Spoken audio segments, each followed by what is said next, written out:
Guys, ketemu lagi di channel Om Jeps. Gue berharap kalian jangan bosen ya. Gue masih ngobrolin seputar otomotif dah, seputar showroom. Hari ini gue mau ngangkat tuh tentang isu pinjol ya. Kenapa pinjol? Karena 2 bulan terakhir ini gue banyak sekali ngebalikin DP customer. Ada 1, ada 2 nih, 3. Sebenarnya masih banyak sih, cuma gue nggak cantumin di sini. Rata-rata customer gua ini di reject oleh leasing. Artinya dia tidak di approve ya, tidak disetujuin pengajuan kreditnya. Kenapa? Karena 50% yang di reject itu urusannya pinjol. Ada kolektabilitas 5 ya, call 5 di pinjol. Konsekuensinya nggak hanya reject saja. Biasanya tuh leasing minta naik DP atau macam-macam, tapi customernya nggak tidak menyanggupin. Karena tidak menyanggupin, ya udah gue balikin aja DP-nya biar mobil bisa gue jual ke customer yang berikutnya. Di sini gue mau ngasih catatan ke kalian. Gue coba cek tuh customer yang pinjol itu, ternyata rata-rata usianya itu 30 tahunan. Nah, ya jujur gue sedih. Kenapa gue bilang sedih? Gue menganggap usia 30 tahunan itu usia yang sangat-sangat produktif. Dan harusnya di usia 30 tahun itu kita jangan sampai punya catatan buruk di jasa keuangan atau perbankan. Karena nggak bisa dipungkirin, suatu saat kita tetap butuh bank, tetap butuh jasa keuangan. Contoh, kalian mau beli rumah, atau kalian butuh biaya buat nikah, atau buat bayar anak sekolah, dan lain-lain lah. Ya karena mungkin nggak selamanya kita mungkin standby uang. Artinya aset yang ada itu mungkin bisa kita agunkan ke bank atau ke jasa keuangan. Di VT-VT gue sebelumnya, gue pernah jelasin itu bagaimana cara supaya call kita itu jadi clear.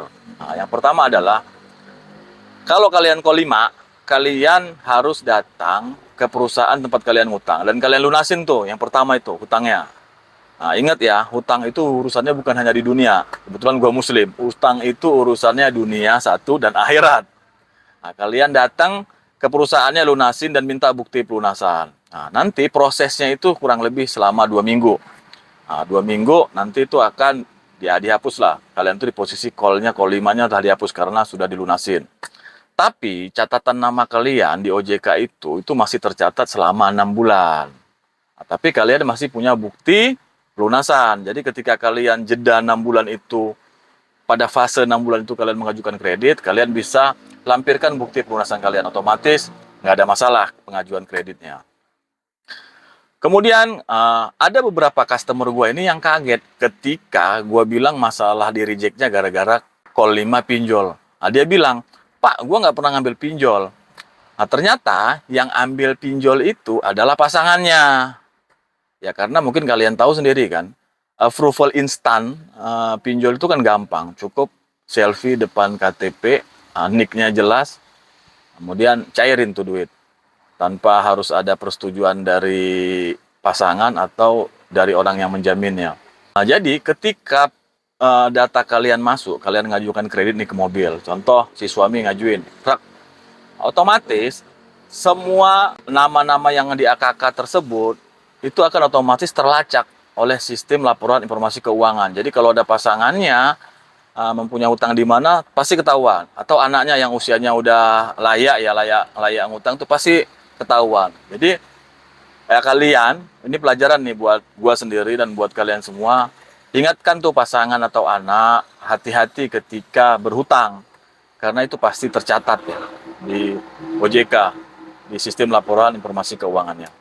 Guys, kalian punya nggak pengalaman, kalian call-nya banyak, call 5 ya, kemudian kalian pernah lunasin, dan kalian tidak bisa ngajuin kredit? Mungkin kalian bisa komen di kolom komentar. Thank you, wassalam.